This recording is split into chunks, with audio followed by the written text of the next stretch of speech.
அன்புறவுகளுக்கு வணக்கம். 2026க்கான தேர்தல் முடிவுகள் வெளியாகி இருக்கு. திமுகவினுடைய அமைச்சர்களாக இருந்த நட்சத்திர வேட்பாளர்களாக இருந்தவர்கள் தோல்வி அடைஞ்சிருக்கிறாங்க. அவங்க யார் யார் அப்படின்றது தான் இந்த காணொலியில் நம்ம பார்க்க போகிறோம்.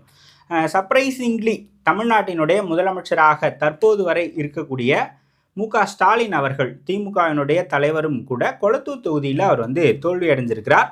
அவர் அங்கே தமிழக வெற்றி கழகம் வெற்றி பெற்றிருக்கு. தமிழக வெற்றி கழகத்தை சார்ந்த வி.எஸ். பாபு அவர்கள் 82,997 வாக்குகளை பெற்றார். திமுகவினுடைய தலைவரும் தமிழக முதலமைச்சருமான மு.க.ஸ்டாலின் 74,202 வாக்குகளை தான் பெற்றார். 8,795 வாக்குகள் வித்தியாசத்தில் அவர் தோல்வியை தழுவியிருக்கிறார். மொத்தம் 23 ரவுண்டு கொளத்தூர் தொகுதியை பொறுத்த வரைக்கும். ஒரு ரவுண்ட் கூட ஸ்டாலின் அவர்கள் முன்னிலை பெறவே இல்லை. தொடர்ச்சியாக அங்கே தாவேக்காவே முன்னிலை பெற்றது. தாவேக்கா அங்கே வெற்றியும் பெற்றிருக்கு. இரண்டாவதாக சென்னையில் வரக்கூடிய சைதாப்பேட்டை சட்டமன்ற தொகுதி, அங்கு சுகாதாரத்துறை அமைச்சர் மா. சுப்பிரமணியன் அவர்கள் போட்டியிட்டார். அவர் தோல்வியை தழுவி இருக்கிறார். அங்கு தமிழக வெற்றி கழகம் வெற்றியை பெற்றிருக்கு. அங்கு தாவேக்கா 81,205 வாக்குகளை பெற்றிருக்கு. திமுக 52,691 வாக்குகளை பெற்றிருக்கு. தாவேக்காவினுடைய அருள் பிரகாசம் அவர்கள் வெற்றி பெற்றிருக்கிறார் 28,514 வாக்குகள் வித்தியாசத்தில்.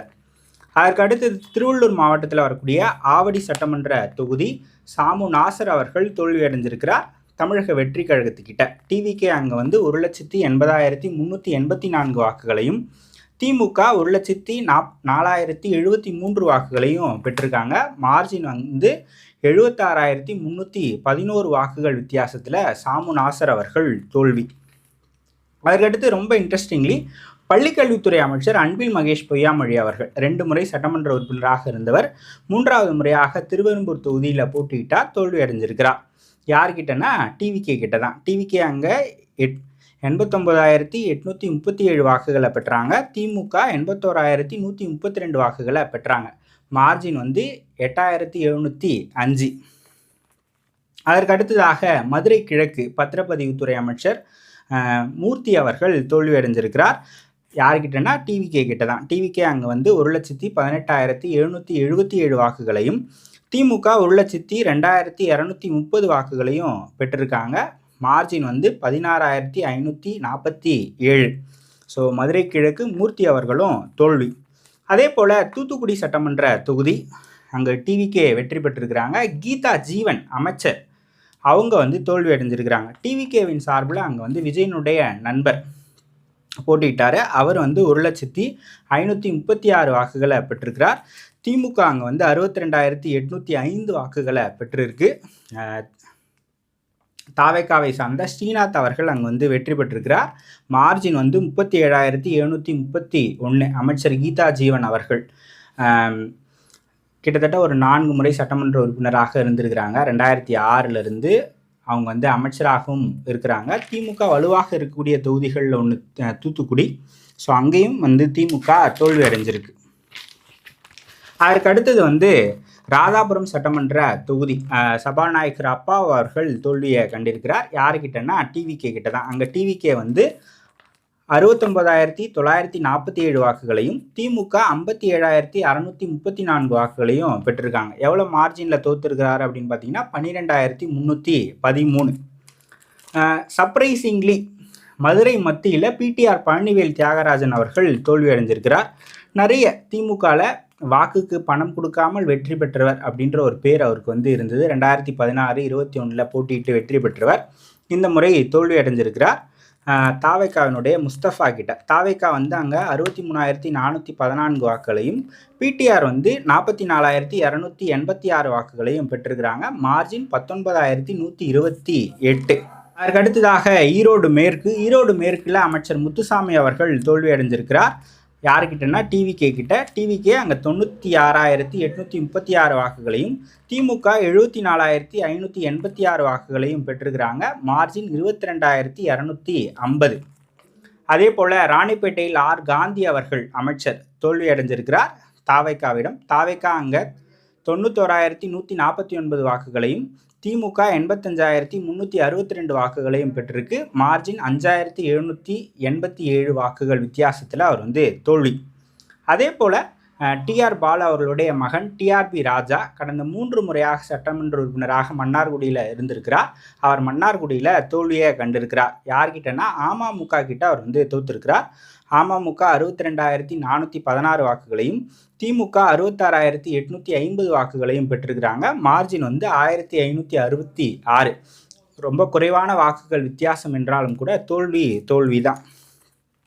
அதே போல ஆலந்தூர்ல தாம்போ அன்பரசன் அவர்கள் தோல்வி அடைஞ்சிருக்கிறார் தமிழக வெற்றி கழகத்துக்கிட்ட. அங்கே தமிழக வெற்றி கழகம் 1,12,205 வாக்குகளையும் திமுக 82,596 வாக்குகளையும் பெற்றிருக்காங்க. மார்ஜின் 29,609 வாக்குகள் வித்தியாசத்தில் தாம்போ அன்பரசன் அவர்கள் தோல்வி அடைஞ்சிருக்கிறார். அதே போல் காட்பாடி சட்டமன்ற தொகுதியில் துரைமுருகன் அவர்கள் தோல்வி அடைஞ்சிருக்கிறார். அவர் இன்ஃபேக்ட் 3வது இடமே போயிருக்கிறார். அங்கே டிவிகே 69,868 வாக்குகளையும் அதிமுக 63,998 வாக்குகளையும் திமுக 62,225 வாக்குகளையும் பெற்றிருக்கிறாங்க. மார்ஜின் 5,870. துரைமுருகன் 3வது இடம் போயிருக்கிறார். அதே போல் ராசிபுரத்தில் மதிவேந்தன் அவர்கள் தோல்வி அடைஞ்சிருக்கிறார். ராசிபுரம் தனி தாவேகா கிட்ட திமுக தோல்வி அடைஞ்சிருக்கு. தாவேகா அங்கே 74,808 வாக்குகளை அங்கே தனபால் அவர்களுடைய மகன் தமிழ்ச்செல்வன் அவர்கள் தாவேகாவின் சார்பில் போட்டியிட்டார். ஸோ அவர் அங்கே வெற்றி பெற்றிருக்கிறார். 2வது இடம் பிஜேபி, 3வது இடம் தான் திமுக வந்திருக்கிறாங்க.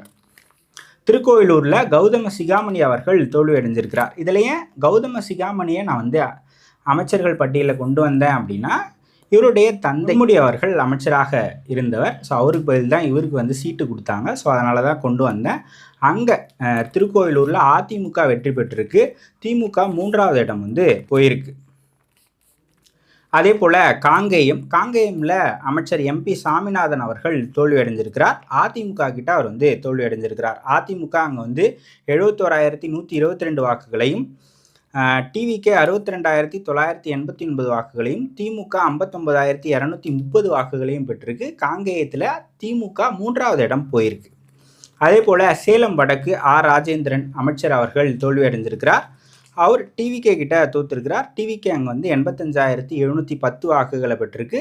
திமுக 71,670 வாக்குகளை பெற்றிருக்கு. வாக்கு சதவீதம் வித்தியாசம் 14,034. அதே போல் செஞ்சி மஸ்தான் அவர்களும் தோல்வி அடைஞ்சிருக்கிறார். பாமக கிட்ட செஞ்சியில் மஸ்தான் அவர்கள் தோற்றிருக்கிறார். ஸோ பாமக 72,201 வாக்குகளையும் திமுக 65,556 வாக்குகளையும் பெற்றிருக்கு. 12,645 வாக்குகள் வித்தியாசத்தில் திமுக அங்கே தோற்றிருக்கு. ஸோ சிட்டிங் அமைச்சர்களாக இருந்த 18 பேர் இந்த 2026 சட்டமன்ற தேர்தலில் தோற்றுருக்கிறாங்க. அதில் பெரும்பாலானவர்கள் தமிழக வெற்றி கழகத்துக்கிட்ட தன்னுடைய தோல்வியை சந்திச்சிருக்கிறாங்க. 2 பேர் அதிமுக கிட்டேயும், ஒருத்தர் அமமுக கிட்டேயும், ஒருத்தர் பாமக கிட்டேயும் திமுகவினுடைய சிட்டிங் அமைச்சர்கள் தோல்வி அடைஞ்சிருக்கிறாங்க. ஸோ இது நம்ம பார்க்க வேண்டிய விடயமாக இருக்குது. யாரோட தோல்வி மிகப்பெரிய அதிர்ச்சியாக இருந்தது அப்படின்றத கமெண்ட் செக்ஷனில் சொல்லுங்கள். யார் ரொம்ப டிசர்விங் நீங்கள் நினைக்கிறீங்க அப்படின்றதையும் கமெண்ட் செக்ஷனில் சொல்லுங்கள். இன்னொரு காணொலியில் சந்திக்கலாம். நன்றி.